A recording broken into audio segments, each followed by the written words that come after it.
വലിയ പ്രതിഷേധങ്ങൾക്കിടെയാണ് രാജ്യത്ത് ക്രിമിനൽ നിയമങ്ങളിൽ പരിഷ്കാരം വരുന്നത്. IPC ഇന്ത്യൻ പീനൽ കോഡ്, അതുപോലെ തന്നെ CRPC ക്രിമിനൽ പ്രൊസീജിയർ കോഡ്, അതുപോലെ തന്നെ ഇന്ത്യൻ എവിഡൻസ് ആക്ട് എന്നിവയിലാണ് പരിഷ്കാരം വരുന്നത്. IPC ഇനി മുതൽ ഭാരതീയ ന്യായ് സംഹിത എന്ന പേരിലാണ് അറിയപ്പെടുക. CRPC ഭാരതീയ നാഗരിക് സുരക്ഷാ സംഹിത എന്ന പേരിലും, ഇന്ത്യൻ എവിഡൻസ് ആക്ട് അഥവാ ഇന്ത്യൻ തെളിവ് നിയമം ഭാരതീയ സാക്ഷ്യ അധിനിയം എന്ന പേരിലും അറിയപ്പെടും. ഏറ്റവും പ്രധാനപ്പെട്ട കാര്യം, ഇതിലൊരു 0 FIR രജിസ്റ്റർ ചെയ്യാനുള്ള ഓപ്ഷൻ വരുന്നു എന്നുള്ളതാണ്. നിലവിലുള്ള രീതി പ്രകാരം ഒരു അനിഷ്ട സംഭവം നടന്ന സ്ഥലത്ത് തന്നെ പരാതി നൽകണം, കേസെടുക്കണം എന്ന രീതിയിൽ നിന്നും മാറി ഏത് പോലീസ് സ്റ്റേഷന് വിവരം ലഭിച്ചാലും അവർക്ക് 0 FIR രജിസ്റ്റർ ചെയ്യാം എന്നുള്ളതാണ് ഇതിലെ ഏറ്റവും പ്രധാനപ്പെട്ട കാര്യം. ഇതിൽ ഓൺലൈനിലും പരാതി സ്വീകരിക്കാനുള്ള വകുപ്പും പുതിയ ചട്ടപ്രകാരം വരുന്നു. ഏത് സ്ഥലത്ത് പരാതി കിട്ടുന്നുവോ അവിടെ കേസെടുത്ത ശേഷം 0 FIR രജിസ്റ്റർ ചെയ്ത ശേഷം പ്രസ്തുത പോലീസ് സ്റ്റേഷനിലേക്ക് കേസ് മാറ്റാം എന്നുള്ളതാണ് ഇതിലെ ഏറ്റവും പുതിയ ഒരു കാര്യമായി വരുന്നത്. അതുപോലെ തന്നെ മറ്റൊരു പ്രധാനപ്പെട്ട ഡിജിറ്റൽ വിചാരണയ്ക്ക് അനുമതി ലഭിക്കുന്നു എന്നുള്ളതാണ് മറ്റൊരു പ്രധാനപ്പെട്ട കാര്യം. നേരത്തെ ഇതിന് അനുവാദം ലഭിച്ചിരുന്നില്ല.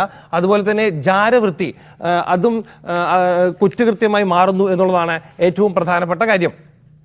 നേരത്തെ ജാരവൃത്തി കുറ്റകൃത്യമായിരുന്നെങ്കിലും സുപ്രീം കോടതി ഇടപെട്ടുകൊണ്ട് ഇക്കാര്യത്തിൽ ഭരണഘടനാ ലംഘനമുണ്ടെന്ന് ചൂണ്ടിക്കാട്ടിക്കൊണ്ട് അത് ക്വാഷ് ചെയ്യുന്ന ഒരു സാഹചര്യം ഉണ്ടായിരുന്നു. എന്നാൽ വീണ്ടും ജാരവൃത്തി കുറ്റകൃത്യമാക്കുന്ന ഒരു നടപടിയാണ് ഈ പുതിയ നിയമപരിഷ്കരണത്തിലൂടെ സംഭവിക്കുന്നത്. അതുകൊണ്ട് തന്നെ ഡിജിറ്റൽ വിചാരണയ്ക്കും സാഹചര്യം ഉണ്ടാവുന്നു എന്നുള്ളതാണ് ഏറ്റവും പ്രധാനപ്പെട്ട കാര്യം.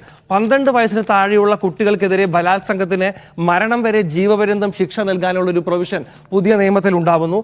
അതുപോലെ തന്നെ ലഹരിയിൽ പൊതുസ്ഥലത്ത് ശല്യമായാൽ സാമൂഹ്യ സേവനം ശിക്ഷ നൽകാൻ കഴിയുമെന്നുള്ളതാണ് പ്രധാനപ്പെട്ട കാര്യം. നേരത്തെ വധശിക്ഷ, അതുപോലെ തന്നെ ജയിൽവാസം തുടങ്ങിയവയാണ് ശിക്ഷകളിൽ ഉണ്ടായിരുന്നെങ്കിൽ ഇത്തവണ സാമൂഹ്യ സേവനവും ഒരു ശിക്ഷയായി മാറുന്നു എന്നുള്ളതാണ് ഏറ്റവും പുതിയ കാര്യം. സാമൂഹ്യ സേവനത്തിന് വേതനം നൽകാത്ത തരത്തിൽ ശിക്ഷ നൽകുന്നതാണ് പുതിയ നിയമപരിഷ്കരണത്തിലെ രീതി.